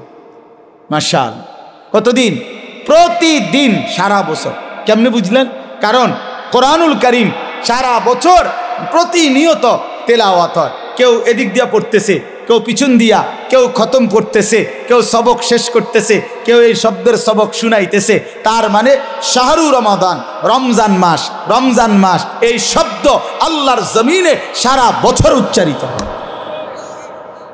কোনো না কোনো হাফেজে কোরআন, কোনো না কোনো কোরআনের তিলাওয়াতকারী পড়তেছে, তেলাওয়াত করতেছে, এই শব্দ বলতেছে, জমিনে উচ্চারণ হইতেছে, সারা জমিনে এটা উচ্চারিত হয়। এই জন্য রমজান দামি মাস। রমজান আলাদা বাপ, রমজান আলাদা, রমজান মুমিনের জন্য আলাদা। আল্লাহ তাআলা নিজ হাতে রমজানকে সাজিয়েছেন। আল্লাহ বলছে রমজান আমি সাজাইলাম। এই যে প্যান্ডেল আপনারা সাজাইছেন, রমজান আল্লাহ নিজে সাজাইছেন। আল্লাহ বলে বান্দা দেখো আমার সাজটা আমি সেট আপ করলাম, রমজান তুমি শুনো আমার কাছে। তো আল্লাহ নিজে বলতেছে বান্দা, এক নম্বরে বিগত 11 মাসের সমস্ত হুকুম আহকাম যথারীতি বহাল থাকবে, যেটা যেমনে আছে, যেটা হালাল এখনো হালাল, যেটা হারাম এখনো হারাম, 5 ওয়াক্ত নামাজ সহ অন্যান্য বিধান এটাও চলমান। এক, অতিরিক্ত আরো কিছু ইবাদত দিলাম। এক, পুরা 1 মাস রোজা, পুরা মাস ইফতার, পুরা মাস সাহরি, পুরা মাস 20 রাকাত তারাবি। তাহলে এই সবগুলো নতুন ইবাদত, মানে রমজান উপলক্ষে নতুন সংযোজন, ঠিক কিনা বলেন? হ্যাঁ। ব্যবসায়ী সিজনে অতিরিক্ত মাল উঠায়। এখন কাপড় ব্যবসায়ীরা গিয়া দেখেন 40 লাখ 50 লাখ টাকার মাল আরো অতিরিক্ত উঠাইছে, কারণ তার এখন সিজন, তার এখন কি সিজন। তা আল্লাহ তাআলা বলে বান্দা রমজান আমার অসংখ্য অগণিত বান্দাকে জাহান্নাম থেকে মাফ করার সিজন, রমজান আমার জান্নাত দেওয়ার সিজন। এই জন্য আমি আরো আলাদা ইবাদত উঠাইলাম। এক, রোজা উঠাইলাম, নতুন ইবাদত। ইফতার এটাও ইবাদত, সাহারি এটাও ইবাদত, 20 রাকাত তারাবি এটাও ইবাদত। রমজানের শেষ দশকে আরো ইবাদত উঠাইলাম, আরো মাল উঠাইলাম আমি। রমজানের শেষ দশক এতেকাফ, আল্লাহর ঘরের বিধান, এতেকাফ করা এটাও ইবাদত। রমজানের শেষ দশকের বেজর রাত্রিতে সবে কদরের তালাশ এটাও ইবাদত। বলেন আলহামদুলিল্লাহ। তাহলে আল্লাহ তাআলা 6টা বড় বড় নতুন ইবাদত দিছেন রমজানে। 1 নাম্বার রোজা, 2 ইফতার, 3 সাহরি, 4 20 রাকাত তারাবি, 5 এতেকাফ, 6 সবে কদর। কয়টা হইল? এই 6টা নতুন ইবাদত। এবার আল্লাহকে যদি বলেন আল্লাহ ইবাদত আগেরটির লগে আরো নতুন দিছেন বাড়াইয়া, নেকির কি অবস্থা, নেকি দিবেন কেমন?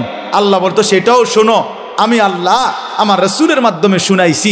একটা নফল ইবাদত ফরজের সমান, একটা ফরজ 70টা ফরজের সমান। হ্যাঁ, এরপরে একজন রোজাদারকে ইফতার করাইবা, 3টা পুরস্কার, গুনাহ মাফ, গুনাহ মাফ, জাহান্নাম থেকে মুক্তি, রোজাদারের সমপরিমাণ নেকি। নেকি বাহিরটা কেমনে সাজাইলাম? আল্লাহ বলে বাহিরটা সাজাইলাম হলো এই, জান্নাতের দরজা খুলে দিলাম, জাহান্নামের দরজা বন্ধ করে দিলাম, সব শয়তান এবং দুষ্ট জিন শেকলে বন্দি করে দিলাম, সব দিক বন্ধ কইরা 8 গাট বাইন্দা, দুয়ার খোলা শুধু একটা, সব দিক ক্লিয়ার, এদিক কোনো আন্দিয়া বাইরিবার জায়গা নাই, দরজা শুধু এইটা, এইটা দিয়া ঢুকবা, এটা দিয়া বাহির হইবা।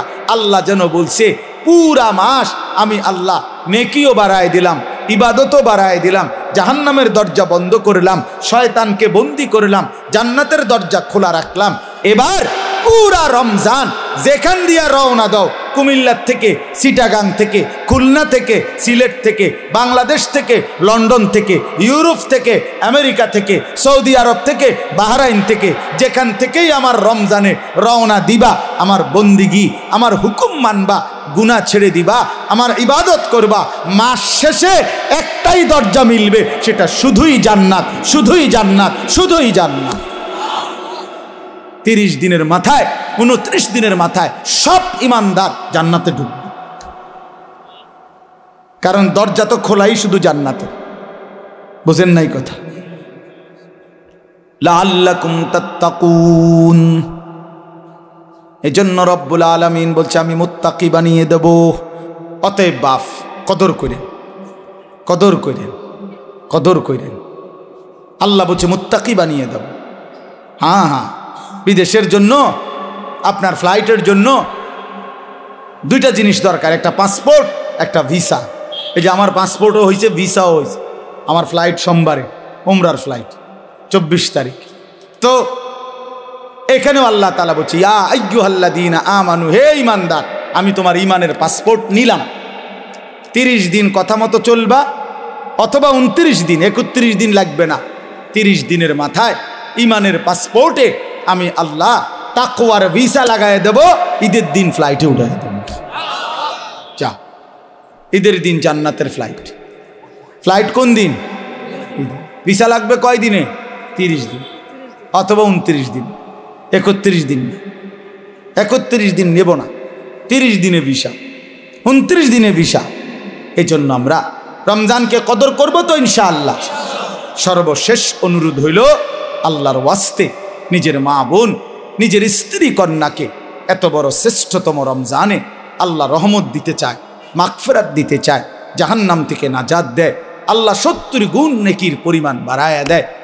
বাপ, এই অবস্থায় যে মুসলমান, যে ইমানদার নারী মুসলিম পরিচয় দিয়ে বাজারে বাজারে মার্কেটে মার্কেটে ঘুরে একজোড়া জুতার জন্য, একটা শাড়ির জন্য, একটা গহনার জন্য, একটা 3 পিসের জন্য, আল্লাহর কসম, আমার শায়েখ আল্লামা মুফতি মুশতাকুন নবী সাহেব হুজুর সব সময় বলে, হায় বোন, আহা মা বোন, হীরা মণি মুক্তা ছেড়ে এক মাটির দলা নিল।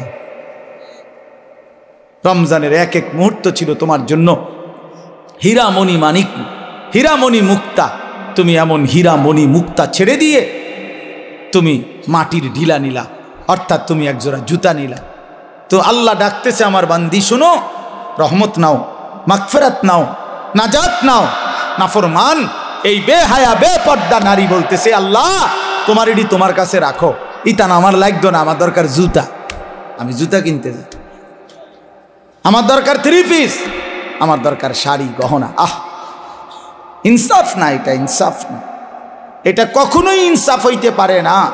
এই পৃথিবীতে এই 1450 বছরের মধ্যে পৃথিবীর কোনো কিতাবে, গোটা পৃথিবীর কোনো আলেম, কোরআন সুন্নাহর কোথাও এই কথা নাই যে ঈদের দিন, রমজানের ঈদের দিন নতুন কাপড় ইনটেক, অর্থাৎ আজকেই প্রথম পরা শুরু করছে, এমন জুতা, এমন শাড়ি, এমন জামা, এমন প্যান্ট পরতে হবে, এমন কথা খোদার কসম পৃথিবীর কোনো কিতাবে নাই। আল্লাহও বলে নাই, রসুলও বলে নাই, কোনো উলামায়ে কেরাম বলে নাই। এটা দুশ্মনের বানানো, এটা দুশ্মনদের বানানো। এটা আজকে আমাদের কলিজায় ঢুকায় দিছে। ঈদ মানে নতুন জুতা, ঈদ মানে নতুন শাড়ি, ঈদ মানে নতুন গহনা, ঈদ মানে নতুন জামা। আল্লাহর কসম এটা মিথ্যা কথা, মিথ্যা কথা, মিথ্যা কথা, মিথ্যা কথা। এটা ঈদ মানে ইবাদত, ঈদ মানে জুতা না। তোমার কি ঈদের দিন জুতা দিয়া ফিটবনি? তুমি জুতা দিয়া কিনবা? হ্যাঁ, ফালতু কোথাকার। ঈদ মানে জুতা হবে কেন? ঈদ মানে ইবাদত। ঈদ মানে কি? ইবাদত। বিবাহ মানে উৎসব না, বিবাহ মানে ইবাদত। নবীজি বলছে আন নিকাহু মিন সুন্নতি, বিয়ে আমার সুন্নাত। তো যেটা সুন্নাত এটা তামসা, কথা বলেন না কেন? এটা ফুর্তি না, ইবাদত। তাইলে বিবাহ ইবাদত, ঈদ ইবাদত, এটা ইবাদত। অতএব কারো বাপে দেয় নাই ঈদ, এটা জাতিসংঘ দেয় নাই, বাংলাদেশ সরকার দেয় নাই। যিনি দিয়েছেন ঈদ, তুমি ঈদের আনন্দ যদি করতে হয় তো তার নির্দেশনা মতে করতে হবে। ঈদ হইল আল্লাহর, ঈদ হইল রাসূলুল্লাহ বলছেন ওমা বাজায় ডেকসেট, ডেকসেট বাজায়, ডেক পিকআপের মধ্যে বেরো। হ্যাঁ, পিকআপের মধ্যে আপনার ডেকসেট বাজায় ঈদের দিন। ও ক্যান্টনমেন্ট থেকে চান্দিনা, চান্দিনার থেকে ক্যান্টনমেন্ট, ক্যান্টনমেন্ট থেকে এলিটগঞ্জ, এলিটগঞ্জ থেকে ক্যান্টনমেন্ট। পিকআপে কইরা আপনার পিকআপের মধ্যে ডেকসেট বাজে, গান বাজে, আর সাথে 12, 14, 16 জন, এরাও কুত্তার মতো লাফায়, কুত্তার মতো লাফায়। আমার ছেলে জিগাইছিল আমার একদিন ঈদের দিন, ছোট ছেলে জাব্বু, এরা এরম লাফায় গা। আল্লাহর কসম আমি হেরে কইছি আব্বা এ করে কুত্তা কামড়াইছে। হ্যাঁ, এই জন্য আর আজকে ঈদের দিন দেখে দোকানপাট বন্ধ, কোনো ওষুধের দোকান নাই, মিজান ভাই আইয়া লাইছে মাহফিলে। তো এই জন্য কোনো ডাক্তার নাই, এই জন্য কুত্তার কামড়ে এভাবে লাফাইতে আছে, নাই তো কি কারণ বলেন? এটা কোনো কথা হইল যে ডেকসেটের মধ্যে করে পিকআপের মধ্যে করে লাফাবে? এটা কোনো ঈদ হইল? আল্লাহ আমাদেরকে বুঝ দান করে। এজন্য বাপ আমি যেটুকু সম্ভব আপনাদেরকে বললাম, আপনারা দয়া করে রমজানকে কদর করবেন, বলেন ইনশাআল্লাহ। প্রিয় যুবক ভাই, নওজোয়ান ভাই, তোমাদের কাছেও আমার অনুরোধ, রমজানকে সামনে রেখে নিজেকে পরিবর্তনের সিদ্ধান্ত নাও। পুরা রমজান গুনাহ ছেড়ে দাও বাপ, পুরা রমজান 20 রাকাত পূর্ণ তারাবি পড়ো ভাই। তারাবি 20 রাকাতে, তারাবি বাস্তবিক অর্থে 20 রাকাত, আসলেই 20। সর্বোচ্চ গবেষণা এবং 1450 বছরে আল্লাহর কসম, রব্বে কাবার কসম, উম্মতের সংখ্যাগরিষ্ঠ ওলামায়ে কেরামের সিদ্ধান্ত এটাই যে তারাবি 20 রাকাত। তারাবি 8 রাকাত না, 8 রাকাত তাহাজ্জুদ, 8 রাকাত তাহাজ্জুদের নামাজ, অর্থাৎ 20 রাকাত তারাবি প্রথম রাতে পড়ার পরে ইচ্ছে করলে ভোর রাত্রে আপনি আবার 8 রাকাত তাহাজ্জুদ পড়তে পারেন, কোনো অসুবিধা নেই। ওটা তাহাজ্জুদ পড়বেন। আবার রমজান মাসে তাহাজ্জুদ কি হয়ে যায় না, রহিত হয়ে যায় না। সারা বছরের মতো রমজানেও তাহাজ্জুদের হুকুম চলমান থাকে, এটা আলাদা হুকুম। আর তারাবি নতুন হুকুম, কথা বোঝেন নাই? এটা কি নতুন আমল। 20 রাকাতই তারাবি। কয় রাকাত বলেন? 20 রাকাতে। বই একটা জিনিস মনে রাখবেন, ওই যে আল্লাহ ওয়াদা দিছে রমজানেই আমি মুত্তাকি বানাবো, 1 মাসেই মুত্তাকি, 1 মাসেই জান্নাতি। এই জন্য আল্লাহ তাআলা রমজানের হিসাব অন্য জায়গায় নেয় না। রমজানের হিসাব রমজানেই ক্লিয়ার, ডেলিটা ডেলি ক্লিয়ার। হ্যাঁ, ডেলির হিসাব আপনার। এই জন্য আপনার আমি সহজ উদাহরণ বলি, এই শেষ উদাহরণটা। ফজরের নামাজের ফরজ কয় রাকাত? জোহরের ফরজ কয় রাকাত? আসরের ফরজ কয় রাকাত? কত হইল? 10। মাগরিবের ফরজ কয় রাকাত? কত হইল? 13। এশার ফরজ কয় রাকাত? কত হইল? 17। বুঝতেছেন কিনা? বিতির ওয়াজিব কয় রাকাত? 3 রাকাত। কত হইল? এই সব কিতাবে আছে। বান্দা যদি ফরজ এবং ওয়াজিব আমলের মধ্যে কোনো ত্রুটি হয়, কমতি হয়, ঘাটতি হয়, তাহলে সুন্নত নফল দ্বারা আল্লাহ তাআলা ওই ঘাটতি কমতি পূরণ করে বরাবর করে দেয়। তো এই জন্য প্রতিদিন 20 রাকাত ফরজ এবং ওয়াজিব নামাজ। এই আজকের দিনে যা হইল রমজানে, তো আজকেই আবার রাতে 20 রাকাত তারাবির মাধ্যমে আল্লাহ তাআলা ওই 20 রাকাত ফরজ ওয়াজিবের ঘাটতি পূরণ করে ডেলির হিসাব ডেলি মিলাইয়া শেষের দিনে জান্নাত দিয়ে দেয়। হ্যাঁ, এটা বলে হুজুর আপনি এটা বানাইয়া করলেন না, খোদার কসম এটা বানাইয়া বলি নাই, এটা কিতাবে আছে। আমি বানাইয়া কমু কিতাবে, এতক্ষণ কথা কইছি না বানাইয়া, শেষের বেলায় একটা কথা মিশা কথা কোনের কি দরকার? কথা আমার বলেন না, বুঝেন না কথাটা? এটা আমার স্বার্থ কি? তারাবির নামাজ আপনারে 20 রাকাত পড়াইলে আমার স্বার্থ কি? আলগা বেনিফিট কি? এতে করে আমার 10টা টাকা আইব নাকি?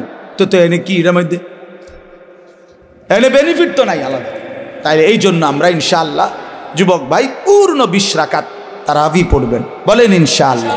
খতমে তারাবি, আল্লাহর কোরআনের খতম করার চেষ্টা করবেন, বেশি বেশি জিকির তেলাওয়াত করবেন, এবং শেষ কথা হলো রমজান পর্যন্ত হায়াত চাইবেন। আল্লাহর কাছে বলেন যে আল্লাহ আর অল্প কয়টা দিন আপনি আমারে হায়াত ভিক্ষা দেন, রমজান পর্যন্ত পৌঁছিয়ে দেন। আল্লাহ তাআলা আমাদের সবাইকে তৌফিক দেন। আজকের এই বরকতময় মাহফিল আল্লাহ কবুল করে নেন, আমিন।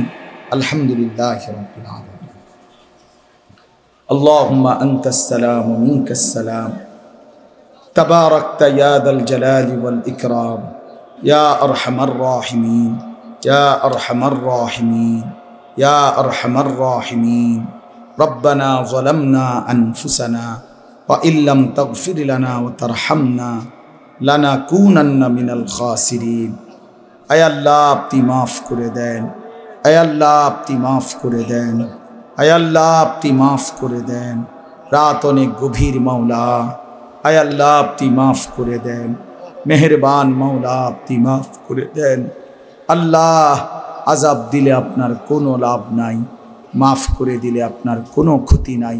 মাফ করে দিলে আপনার কমবে না, মাফ না পেলে আমাদের উপায় থাকবে না। আয় আল্লাহ, আপনি আমাদেরকে মাফ করে দেন। আল্লাহ, জিন্দিগির সমস্ত নাফরমানি মাফ করে দেন। আয় আল্লাহ, আগামী জিন্দিগি সুন্দর করে দেন। ঈমান আমলের দৌলত দান করেন, ইজ্জত আফিয়ত দান করেন, তাকওয়া তহারত দান করেন, হিম্মত ইস্তেকামত দান করেন, দ্বীনের উপরে থাকার চলার তৌফিক দান করেন, আখিরাতের ফিকির দান করেন, কবরের ভয় দান করেন, জাহান্নামের ভয় দান করেন, জান্নাতের আশা দান করেন। আয় আল্লাহ, জিন্দিগি সুন্দর করে দেন, বাকিটা হায়াত কাজে লাগাবার তৌফিক দান করেন। সেজদাওয়ালা কপাল বানিয়ে দেন, কাঁদনেওয়ালা চোখ বানিয়ে দেন, জিকিরওয়ালা জবান বানিয়ে দেন, মোহাব্বতওয়ালা দিল বানিয়ে দেন, সুন্নাতওয়ালা বন্দিগিওয়ালা জীবন বানিয়ে দেন। আল্লাহ, আপনি জিন্দিগি কাজে লাগাবার তৌফিক দান করেন। আল্লাহ, আমাদের সকলকে কবুল আর মঞ্জুর করেন। মাওলা, আমার কিশোর যুবক ভাইগুলোকে নামাজি বানিয়ে দেন, চরিত্রবান বানিয়ে দেন। বাবা চাচা মুরব্বীদেরকে আরও বেশি নেক আমলের তৌফিক দান করেন। ওলামায়ে কেরামকে হায়াত দারাজ করেন। সমস্ত কবরবাসীদেরকে মাফ করে দেন। কিয়ামত পর্যন্ত কবরের আযাব মাফ করে দেন। কবরগুলোকে জান্নাতের টুকরা বানিয়ে দেন। আপনার নূরে রহমত দ্বারা ভরপুর করে দেন। আল্লাহ, প্রত্যেকেই আমরা স্বজন হারা, মা বাপ আত্মীয় স্বজন কতজনকে হারিয়েছি। আল্লাহ, প্রত্যেকটা কবরবাসীকে মাফ করে দেন। আল্লাহ, কিয়ামত পর্যন্ত মাফ করে দেন। আল্লাহ, অসুস্থ বিমারি যারা শিফায়ে কামেলা আজেলা দান করেন। প্রত্যেকের কামাই রুজিতে হালাল বরকত দান করেন। শহরে বন্দরে, দেশে বিদেশে প্রবাসে যে যেখানে আছে সহি সালামতে নিরাপদে রাখেন। হালাল রোজগার করার তৌফিক দান করেন। প্রবাসী বাবা ভাইদেরকে ঈমান আমলের সাথে থাকার তৌফিক দান করেন। আল্লাহ, আমাদের সকলকে কবুল আর মনসুর করে নেন। আয় আল্লাহ, আমার দেশকে নিরাপদ করে দেন, আমার দেশকে নিরাপদ করে দেন, আমার দেশকে নিরাপদ করে দেন। আমার প্রতি ইঞ্চি মাটিকে আল্লাহ, আমার মাতৃভূমির প্রতি ইঞ্চি জমিনকে আপনি নিরাপদ করে দেন। প্রতিটা মানুষের জান মাল ইজ্জত আবরুর হেফাজত করে দেন। মওলা আল্লাহ, আপনি কবুল করেন, আপনি মঞ্জুর করেন। আয় আল্লাহ, সারা পৃথিবীর মজলুম মুসলমানদেরকে বিজয় দান করেন। ফিলিস্তিনের বিজয় দান করেন, গাজার বিজয় দান করেন। ইসরায়েলের ইহুদি বেঈমানদেরকে ধ্বংস করে দেন। মজলুমের বিজয় দান করেন, জালেমের পরাজয় দান করেন।